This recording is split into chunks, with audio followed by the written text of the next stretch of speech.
Hi, my name is Steve Pearce. I'm a photographer and tree climber and environmentalist that lives here in Tasmania, Australia.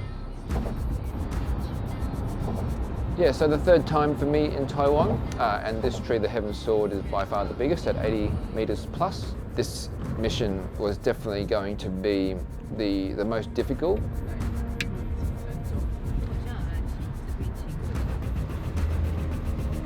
The scenery was spectacular. It was just beautiful with the sunset and the colours and just the calm before the storm almost that was coming just around the corner with this big hike. Yeah, my bag was around 24 kilos without water. I had to bring my camera and the equipment that I needed to take the photo, but I also had to bring some climbing equipment to actually so I could climb the tree and explore it. And also my personal stuff like my tent and sleeping bag and camping mat.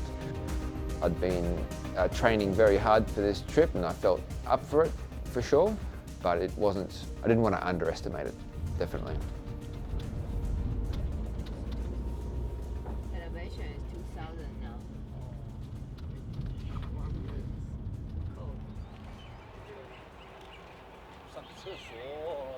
Yeah, very eager to start the walk. It was going to be at least 2 days, maybe 2.5 days of hiking to get to the tree, and then a few days at the tree at best, and then of course hiking all the way out.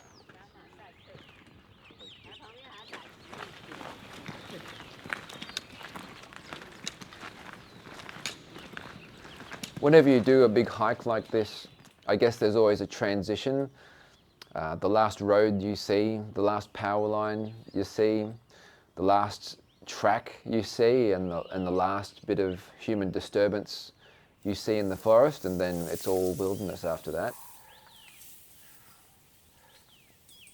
So there'd been a snowstorm a few days before the start of the trip, and there was a bit of concern about the river level. As that snow melted, it all funneled down into this river that we had to cross.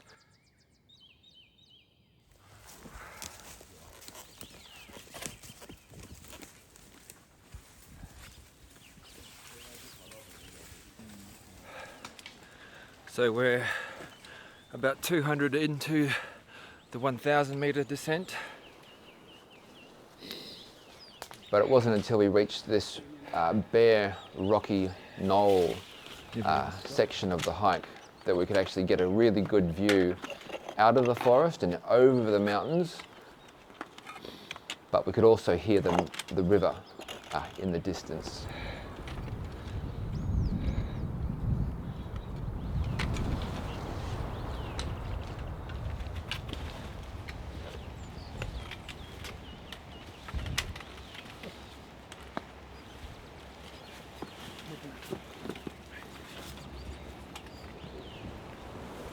At that time, I didn't think too much about the river. I thought it was going to be easy. Everyone had said that they'd crossed the river before quite easily, like walked across it without too much problem. But every step we took, the river got louder and louder, and it began to roar.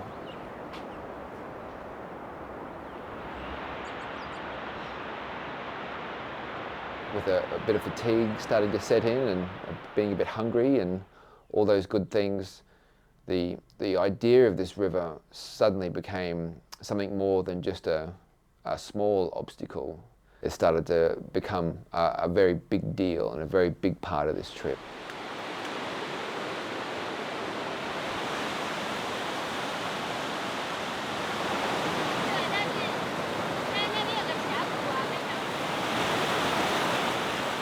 I was very worried actually, yeah. So I was quite certain that if I got washed away, I'd be okay, a bit wet and a bit startled, a bit cold. That in combination with losing all my equipment, that was the reason for the trip. I just got more afraid every time I looked at that river. Let's just say I've got 50-50 confidence in this whole river crossing thing here, but I think here we go.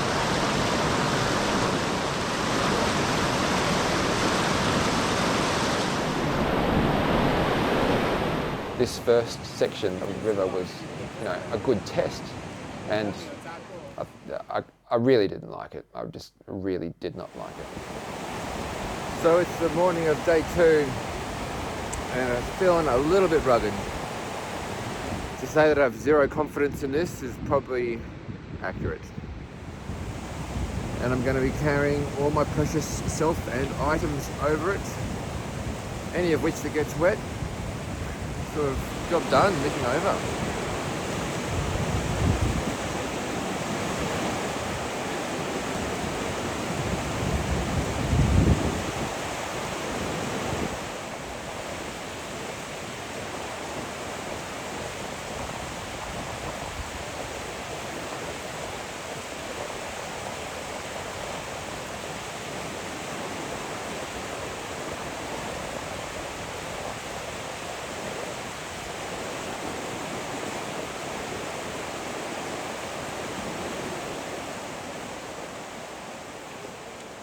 The first crossing attempt by Bert didn't go so well. Yeah, so maybe an hour later, Zayao attempted to cross the river. He was all set up to just simply cross the river, and he had a harness on and a rope tied to him. With that rope, it was also a safety point for him. He could be hauled back out of the water if he lost control. But also, if he was successful, that rope could be put on the other side of the bank, and our equipment could be hauled over the top of the river.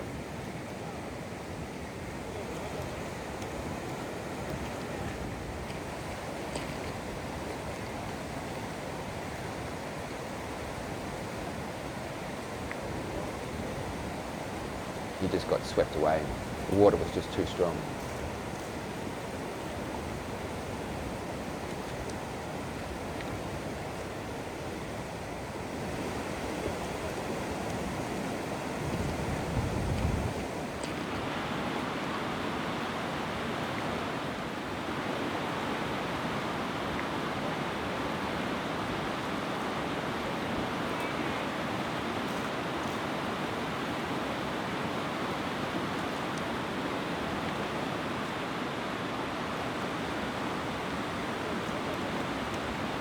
Well, that didn't go well at all. Zayao tried to cross twice. Lucky he was tied in, that's for sure. It's just too strong, it's too deep.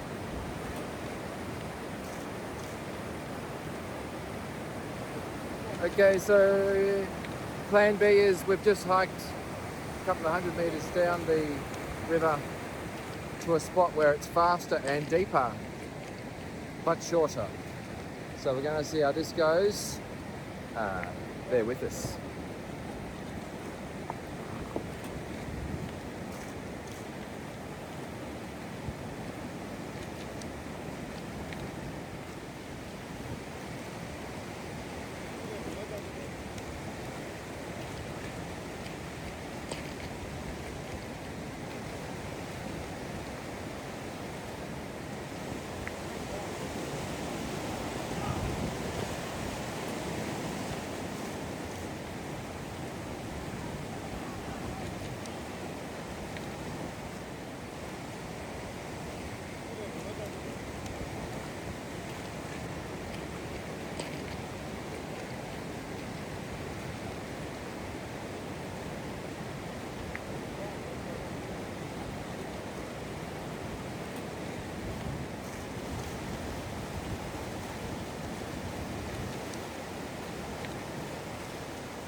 Well, mate, finally made it to the other side of the river. It means we're going to start walking pretty soon. It's 11 a.m.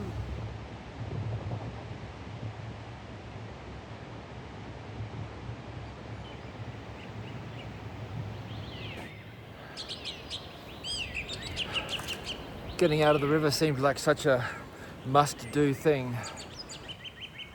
But then the 1,000-meter elevation gain right on the other side is what greets you. It's going to be a long, hard climb. I've only got a litre of water.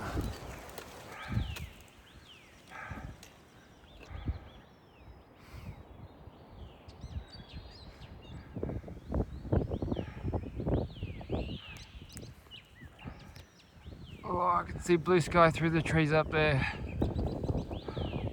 Might be at the top of the ridge. Well, that's not the top, but it looks like that's the end of the really steep climb. Legs burning and good fun.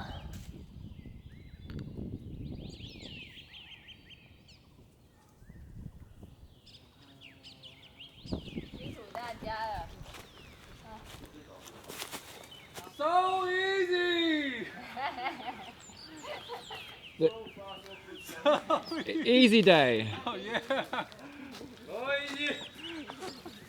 So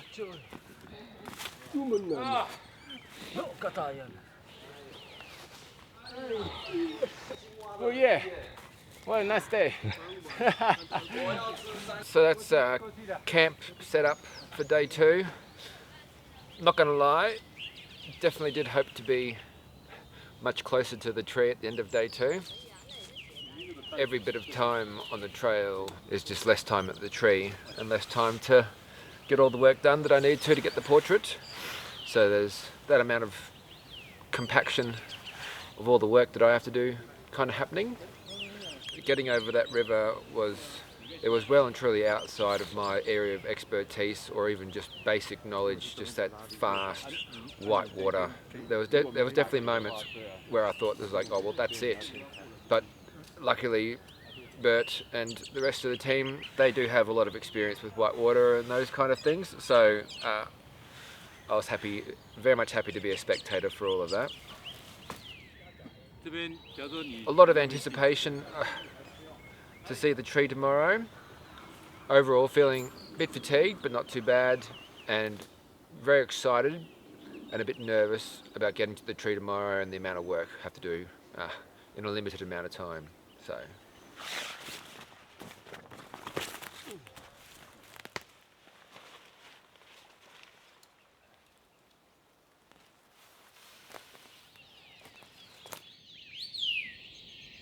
Alright, so it's just gone 6 AM on the 3rd day, and camp's packed up, had breakfast, had some hot water, and I guess we're going to start hiking and hopefully hit the tree maybe about lunchtime, a bit after.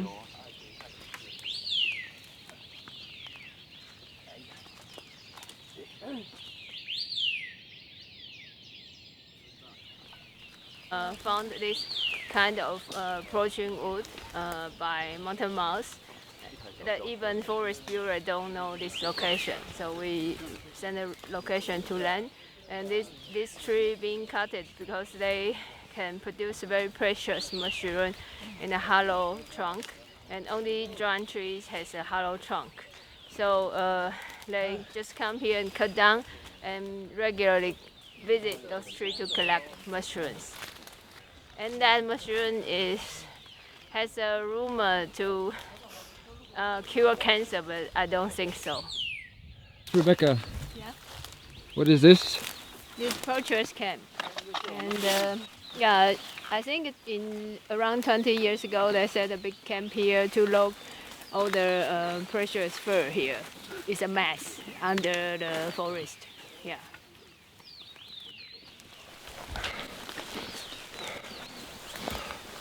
So we are definitely into the descent, just past a poacher's camp, and they're the guys that have been cutting down all the trees just to get some mushrooms.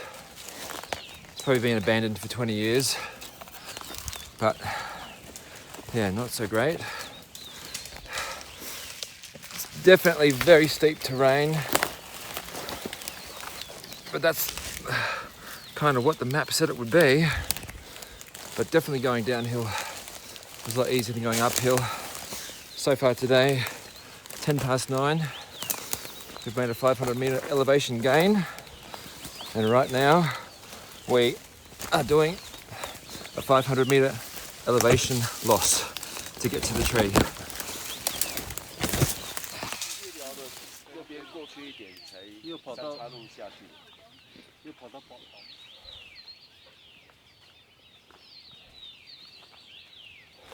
重返旧地。 The tree is just across the campsite. That way.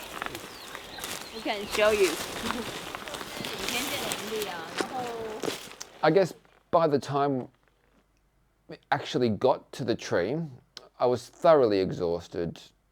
Usually I'd spend as much time as I felt like setting up a tree and then taking the photo, waiting for the right weather, maybe days to set systems up sometimes. And that's just because we've never really had such a dramatic time constraint before.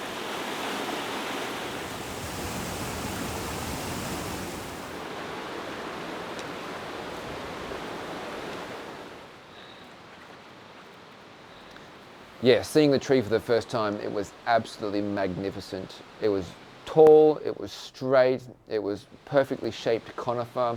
So the tree itself and the structure of it was going to be excellent to photo. And I guess the creek line that existed on site provided that natural sort of gap in the forest where the cameras could drop out of the sky in front of the tree, and they would then be able to travel the height of the tree and take photos as they go. Well, I think this is truly hectic.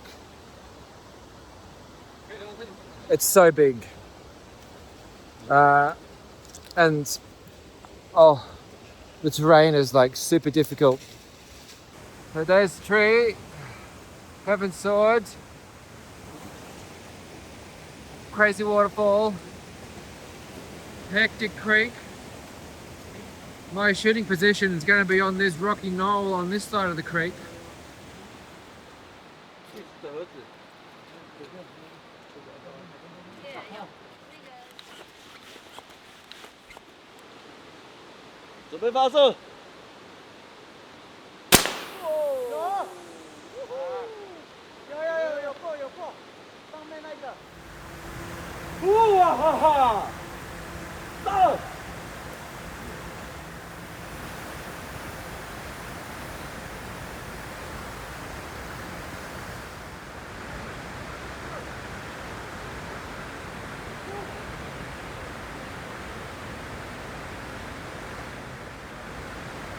Well, yes, the setting up the camera system had to wait because the afternoon when we arrived at the tree was quite windy.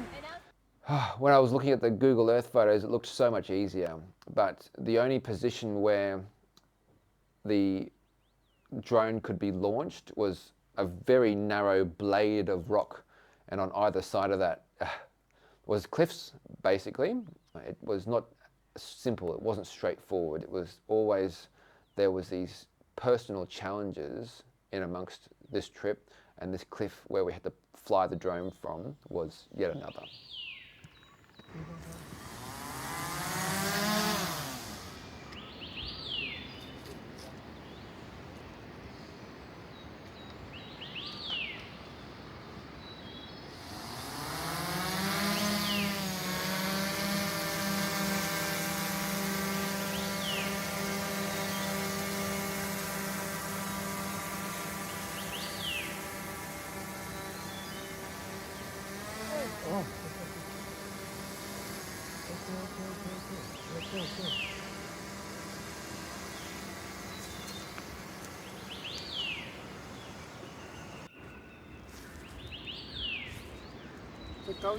Higher, higher.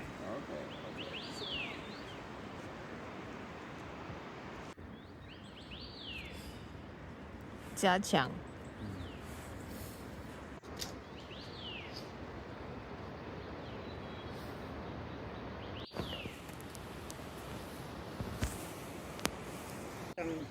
哎，是不是那个脚那个下面的平衡那个？哎，下面的人要看好看，被你固定了。来1、2、3。哦，有啦，这次就有了。要过。All right. Oh, so that was a very dramatic morning. Just hiking down to the tree now again. We've been successful. The camera system is set up, and I'm heading there to test it out for the first time now. Oh.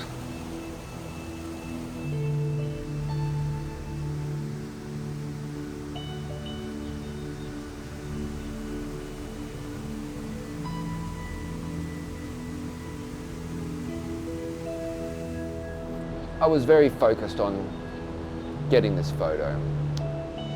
There was such little time that I just had to get down into that forest, get down to that camera and start practicing using the system. I think it was about 1 o'clock in the afternoon when the camera system had been installed and was operational, and I knew that we were leaving the next day. So the opportunities to shoot, to get a good photo, there wasn't going to be many. I think I started shooting at about 1 in the afternoon, and I literally kept shooting, kept using the system until it was too dark to use the system.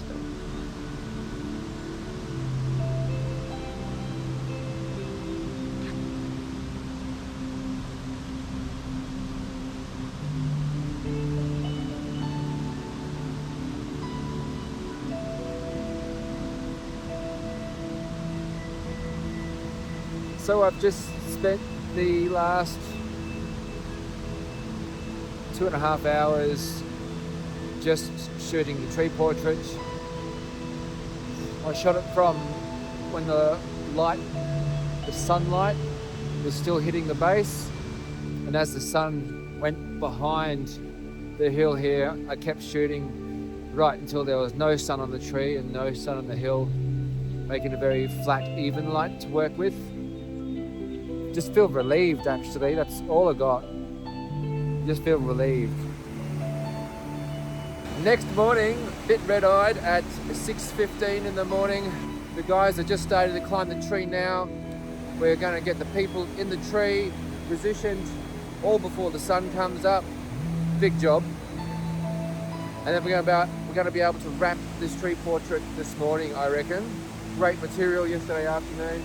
Get people into position, get the whole crew down here. It's going to be sick.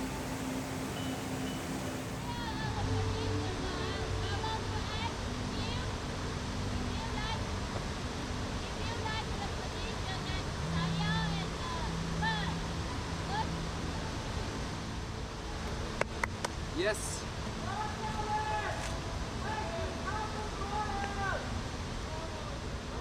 I thought it was impossible at the start. I thought it was going to be just crazy, but I think it was also the hard work of the team that made it happen. After the river and the hike and the exhaustion and the terrain, so you know, I couldn't have done it without the team, and they really carried me through that experience, and I could really see that they were comfortable, and if they were comfortable, it must be all right.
Well, finished climbing an hour ago, and camp's all packed up, and we're about to make way. Oh, I don't know what to feel. So much. Oh, I don't know where to start or stop, but anyway, yeah, here we are. The beginning of the return journey and the long hike back to Taipei, I guess.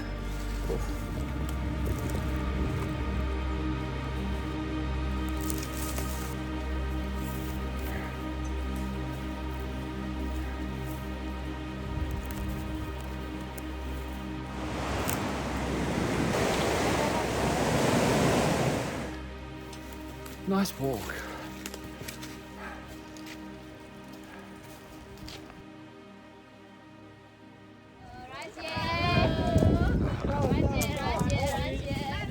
Well, that's it. I have the celebrity Taiwan beer. We are all done, apart from the drive back to Taipei. Formalities. I am quite deeply inspired by the people of Taiwan. Many Westerners might not really understand or know Taiwan as a natural environment and as a people who are very capable and strong and able to explore that environment that they know and they understand. So I really hope that this project also serves to educate those that don't understand Taiwan just how special Taiwan is.